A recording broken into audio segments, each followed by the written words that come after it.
नमस्कार बंधुरा नतून एक भिडियोते तुम्हारे सकलके जानाई स्वागतम। तुम्हारे संगे रयेछि आमि सुब्रत। तोमरा देखछो तुम्हारे प्रिय यूट्यूब चैनल केरियर उइजडम।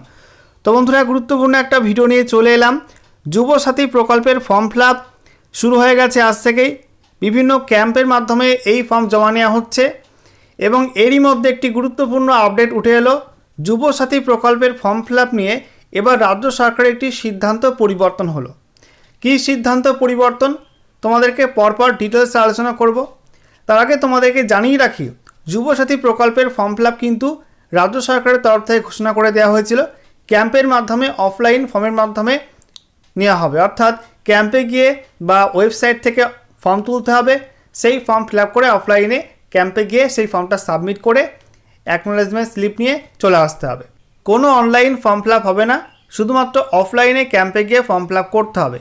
এবার এই সিদ্ধান্তে কিন্তু বড় পরিবর্তন আসতে চলেছে, কারণ এবার রাজ্য সরকারের তরফ থেকে যে আপডেটটা উঠে আসছে, তোমাদের কিন্তু যুবসাথী প্রকল্পের জন্য অনলাইনেও ফর্ম ফিলআপ শুরু হবে অফলাইনের সঙ্গে সঙ্গে, এবং এর জন্য নতুন একটা পোর্টাল চালু করবে রাজ্য সরকার। তো আজকের ভিডিওতে তোমাদেরকে জানাবো যে নতুন করে কোন পোর্টালের মাধ্যমে অ্যাপ্লাই শুরু হবে এবং কি কি ডকুমেন্ট লাগবে অনলাইনে অ্যাপ্লাই করতে গেলে, সেই সঙ্গে কী কী ইনস্ট্রাকশন দেওয়া হয়েছে, সমস্ত কিছু পরপর তোমাদেরকে জানাবো এই ভিডিওটার মাধ্যমে। ভিডিওটা ভালো লাগলে এবং ইনফরমেটিভ বলে মনে হলে অবশ্যই তোমরা ভিডিওটি একটি করে লাইক করে দিও, অবশ্যই ভিডিওটি প্রচুর শেয়ার করে দিও। সেই সঙ্গে নতুন দর্শক হয়ে থাকলে লেটেস্ট ভিডিওর আপডেট সর্বপ্রথমে পাওয়ার জন্য চ্যানেলটিকে সাবস্ক্রাইব করে নিয়ে পাশে থাকা বেল আইকনে ক্লিক করে অল নোটিফিকেশন অপশানটিকে অন করে রাখবে। লেটেস্ট আপডেট তোমরা সবার প্রথমে পেয়ে যাবে। তো বন্ধুরা, অনস্ক্রিন তোমরা দেখতে পাচ্ছ গুরুত্বপূর্ণ একটা আর্টিকেল। এটা আজকে দৈনিক বর্তমান পত্রিকায় প্রকাশিত হয়েছে। তো বলা হচ্ছে যুবসাথী প্রকল্প আবেদন করা যাবে অনলাইনেও। তো যুবসাথী প্রকল্পের জন্য এবার কিন্তু অনলাইন মোডেও আবেদন করা যাবে। আমরা দেখে নেব ডিটেলসে কি বলা হচ্ছে। বলা হচ্ছে আজ রবিবার থেকেই রাজ্য জুড়ে শুরু হয়ে গেছে মমতা বন্দ্যোপাধ্যায়ের সরকারের নয়া কর্মসূচি স্বনির্ভর বাংলা। এই কর্মসূচির মাধ্যমে প্রতিটি বিধানসভা কেন্দ্রে বিশেষ শিবির করে জমা নেওয়া হবে যুবসাথী, লক্ষ্মীর ভাণ্ডার, ক্ষেত মজুরদের জন্য আর্থিক সহায়তা প্রকল্পের আবেদনপত্র। সেই সঙ্গে সরকারি ক্ষুদ্র সেচের কর্মকূপ, সেই সম্পর্কেও সচেতন করা হবে এই শিবিরের মাধ্যমে। যুবসাথী সহ অন্যান্য প্রকল্পের ফর্ম বিলি বা জমা করার জন্য টাকা নেওয়া হলে জিরো টলারেন্স নীতি অবলম্বন করে সংশ্লিষ্ট আধিকারিকের বিরুদ্ধে কড়া পদক্ষেপ করবে নবান্ন। তাৎপর্যপূর্ণ হবে এবার অনলাইনেও যুবসাথী প্রকল্পের আবেদন জানা যাবে। তো দেখতেই পাচ্ছ বন্ধুরা, তাৎপর্যপূর্ণ হবে এবার কিন্তু অনলাইন মোডেও যুবসাথী প্রকল্পের জন্য আবেদন করা যাবে। এই জন্য শনিবার সন্ধ্যায় জেলা প্রশাসনকে বিশেষ বার্তা পাঠানো হয়েছে। তো দেখতে পাচ্ছ এ বিষয়ে শনিবার সন্ধ্যা, গতকাল সন্ধ্যায় কিন্তু জেলা প্রশাসনকে বিশেষ বার্তা পাঠানো হয়েছে। সেখানে নবান্ন বলছে, নবান্ন থেকে বলা হয়েছে আগ্রহীরা https://sportsandyouth.gov.in/wbyouthservices বা https://apas.wb.gov.in পোর্টালের মাধ্যমে শীঘ্রই অনলাইনেও আবেদন করতে পারবেন। তো বুঝতেই পারছো বন্ধুরা যে এই দুটি পোর্টাল কিন্তু চালু হচ্ছে। এর মধ্যে যে কোনো একটা পোর্টালের মাধ্যমে তোমরা যুবসাথী প্রকল্পের জন্য অ্যাপ্লাই করতে পারবে অনলাইনে। কোন পোর্টাল? প্রথম ওয়েবসাইট বলা হয়েছে https://sportsandyouth.gov.in/wbyouthservices এই ওয়েবসাইটের মাধ্যমে, অথবা https://apas.wb.gov.in এর মধ্যে যে কোনো একটি ওয়েবসাইটের মাধ্যমে তোমরা কিন্তু অ্যাপ্লাই করতে পারবে এবং শীঘ্রই অনলাইন অ্যাপ্লাই শুরু হয়ে যাবে। আচ্ছা, এরপর কি বলা হয়েছে আমরা দেখে নেব। বলা হচ্ছে 15 থেকে 26 ফেব্রুয়ারি পর্যন্ত চলবে এই শিবির। এ নিয়ে শনিবার সমস্ত জেলা শাসকের সঙ্গে বৈঠক করেছেন মুখ্য সচিব নন্দিনী চক্রবর্তী। জারি করা হয়েছে স্ট্যান্ডার্ড অপারেটিং প্রসিডিওর বা এসওপি। স্বনির্ভর বাংলা নামে একটি পোর্টালও চালু করা হয়েছে, যেখানে এক ক্লিকেই জেনে নেওয়া যাচ্ছে কোন বিধানসভার কোথায় এই শিবির বসছে। রাজ্যের তরফে জেলা প্রশাসনকে প্রতিটি শিবিরে পর্যাপ্ত কাউন্টারের ব্যবস্থা করতে বলা হয়েছে। লক্ষ্মীর ভাণ্ডার, যুবসাথী, ক্ষুদ্র সেচ মকুবের আবেদন গ্রহণের জন্য 15 থেকে 26 তারিখ পর্যন্ত সকাল 10টা থেকে বিকাল 5টা পর্যন্ত যে শিবির চলবে তারই নাম দেওয়া হয়েছে স্বনির্ভর বাংলা।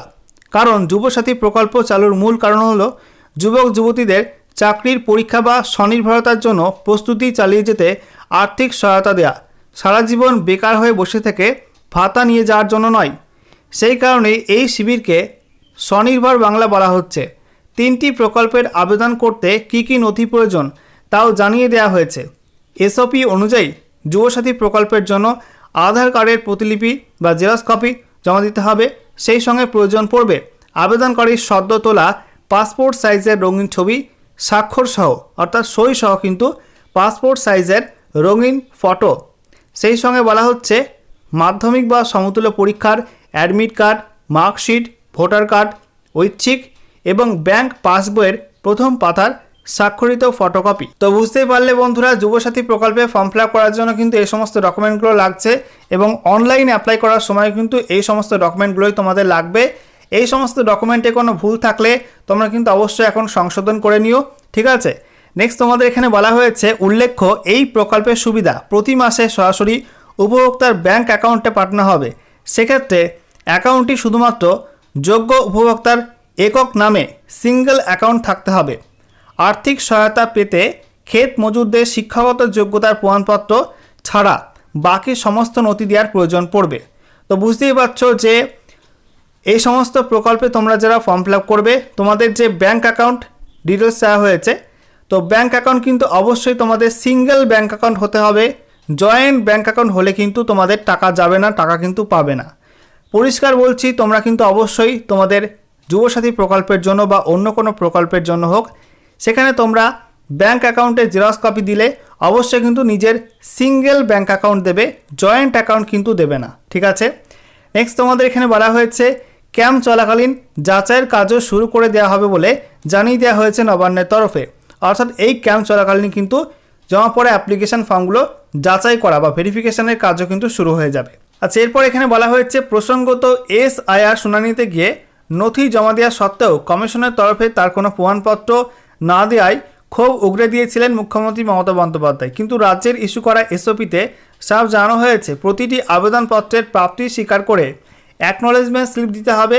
সেই সঙ্গে আবেদনের পদ্ধতি সরল করতে অধিকাংশ নথি সেলফ অ্যাটেস্টেড করে জমা দেওয়া যাবে বলে জানানো হয়েছে। তো বুঝতেই পারছো বন্ধুরা যে এসআইআর যে শুনানি হয়েছিল সেখানে সমস্ত ডকুমেন্ট জমা নেওয়ার পরও কিন্তু পরে কোনো রিসিপ্ট দেওয়া হয়নি এবং আবারও কিন্তু ডাকা হয় শুনানিতে, ঠিক আছে।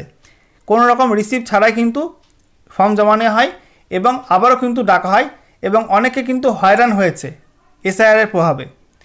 অন্যদিকে এই রাজ্য সরকারের যে নতুন ক্যাম্পটা চালু করা হচ্ছে, এখানে কিন্তু স্পষ্ট নির্দেশ দেওয়া হয়েছে রাজ্যের মুখ্যমন্ত্রীর তরফ থেকে যে প্রত্যেকটা ফর্মে কিন্তু একটা এসওপি গাইডলাইন দেওয়া হয়েছে যে প্রত্যেকটা ফর্ম জমা নেওয়ার সঙ্গে সঙ্গে অবশ্যই অ্যাকনোলেজমেন্ট স্লিপ বা প্রাপ্তি স্বীকারের যে একটা স্লিপ এটা কিন্তু দিতে হবে।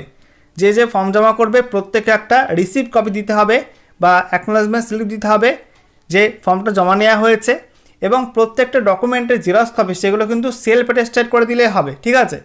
কোনো গ্যাজেটেড অফিসারের কাছ থেকে অ্যাটেস্টেড করার দরকার নেই, সেলফ অ্যাটেস্টেড করে দিলেই কিন্তু হবে, কোনো সমস্যা হবে না।